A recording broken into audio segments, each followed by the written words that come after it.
กันทุกตนทุกองค์ทุกผู้ทุกคนตลอดกาลนานมาแถมแล้วเน้อเสียงก้องเสียงกองเสียงมองต่ำเข้าเสียงตุเจ้าเทศนาธรรม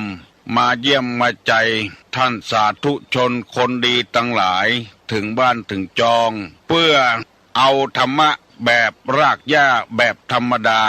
มาฮือพ่อแม่พี่น้องตั้งหลายฟังก่อนที่จะได้ฟังนี้ขอเชิญชวนมวลพุทธบริษัททั้งหลายไหว้พระเหมือนกับนักมวยไหว้ครู